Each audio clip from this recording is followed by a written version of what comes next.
Alright, by a show of hands, how many people know who Martin Luther King is?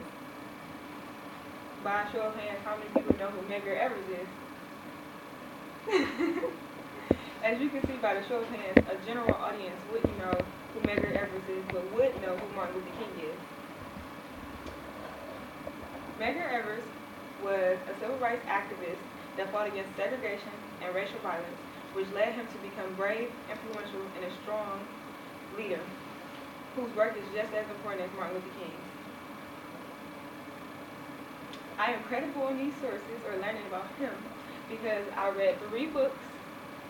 One which was written by Myrlie Evers, which was Medgar Evers' wife. The second book was written by Bobby DeLaughter, which is the prosecutor of Medgar Evers' killer.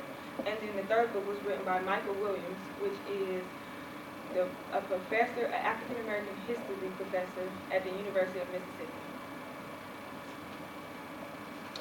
Now, I will talk about the early life of Medgar Evers, how he became involved in the civil rights movement, and his work with the NAACP and his assassination.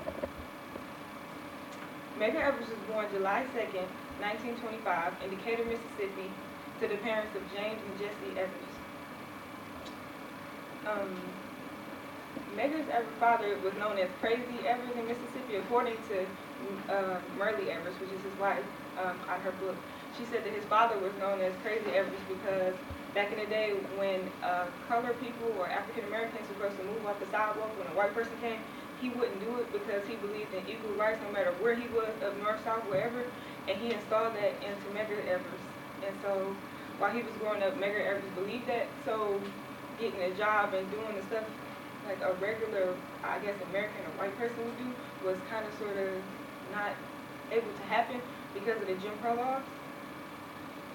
Okay, and the Jim Crow laws is something like where you had a white sign and a sign that said colored people and had 2 different water fountains, 2 different bathrooms and everything. So the Jim Crow laws made it really hard for Medgar Evers to get a job, so he decided to go into the military. He fought in World War II, but he realized even in the military it was still segregated, but it gave him an opportunity to further his education. Medgar Evers decided to go to the University of Acorn State University, my bad. And he played football there. He majored in business, and he also met his wife there.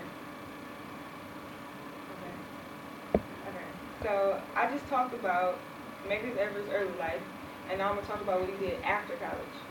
So after college, Medgar Evers took a job as an insurance salesman. But while he was doing the job, he realized that that wasn't something that he really wanted to do and really had a passion for. So he decided to quit his job and help out the civil rights movement. He was inspired by the Brown versus Board of Education, which is where African Americans kind of was against the Board of Education because they wouldn't allow them to go into a primarily white school if you were colored. So his first attempt was to apply to the University of Mississippi, and he was denied, but that didn't stop him.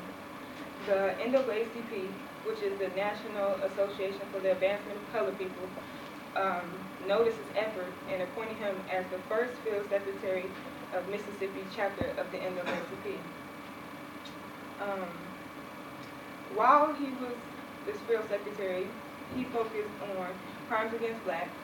He boycotted against places that participated in racial discrimination and helped investigate acts of racial violence. For an example, Emmett Till, a 14-year-old boy who got killed for talking to a white woman, he helped out with that investigation. Another thing is James. He was one of the first African Americans, was the first African American to get admitted to the University of Mississippi, and that's what he was trying to do, and he got him admitted. And that was like a major thing, like he really helped with this. Okay. Although being in the NAACP was a great achievement for Medgar Evers, it also had a downside, which was safety. According to Bobby DeLaughter, Medgar Evers was assassinated June 12, 1960. That's a picture of his wife kissing him in his casket, and his 2 children, and 3, by his gravesite, and his wife, and she was pregnant when he died. At the age of 37, Medgar Evers was found dead in the driveway of his home by his wife and children. It took two trials, which had two hung juries, which the jury were all white and